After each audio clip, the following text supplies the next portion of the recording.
Whenever I am coaching couples or individuals, they always want tips and techniques. How could I change something in the moment? And while I love to tell you that healing from any type of betrayal, deception, cheating, infidelity, broken trust, it's a quick fix and a one-size-fits-all. That's unfortunately, sadly, and frustratingly not true. It's almost like getting a degree. You have to go through a grueling process, and then finally, you get this certificate. And it's the same thing with, going through the process of healing after some type of deception or broken trust or infidelity, cheating, what have you. You really need to feel it to heal it. You need to experience certain lessons. You need to go through the stages of grief and mourning and loss and acceptance.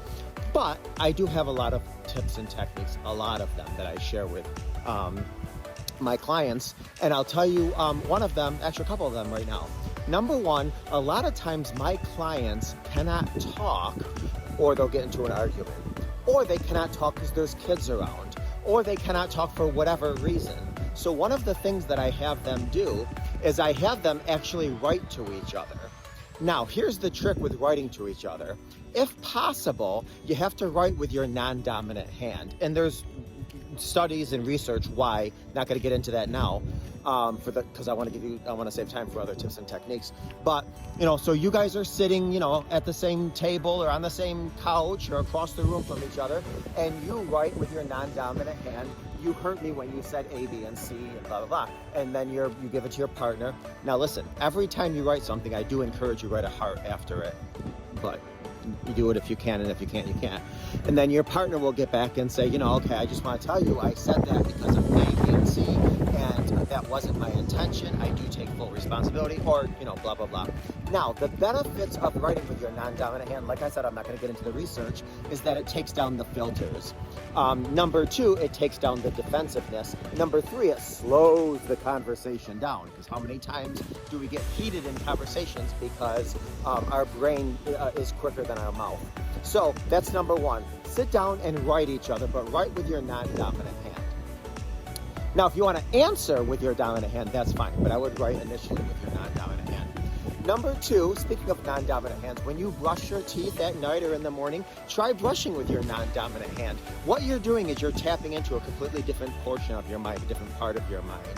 Number three, every single time you're brushing your teeth, and if you can't do this while toothpaste is dripping down your mouth, I get it, but every time you're brushing your teeth or in the mirror, precisely, mainly, primarily, you need to really give yourself some kudos. I don't care if you want to high five yourself. It's getting a little cold. I got to go home.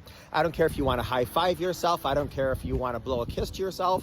But basically what you want to do is tell yourself, man, you are doing some hero's work.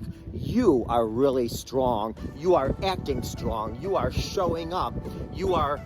You got to give yourself some kudos. You got to give yourself a, you're oftentimes the only cheerleader in your life. So you got to look at yourself and you got to say, you are worthy.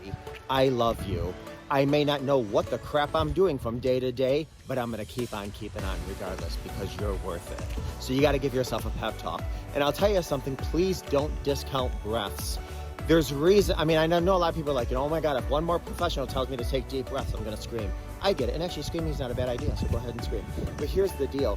Our heart and our lungs, again, not going to get into the science and the research, but it really, when we have a good capacity for breath and air, it tells ourselves that all is good in the hood.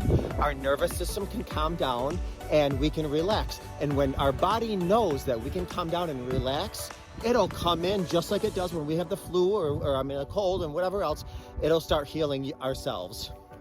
We have an immune system, so let it kick in. We have an emotional immune system too. You tell your body all is good in the hood. You calm your nervous system. You step into peace and let your body step into healing.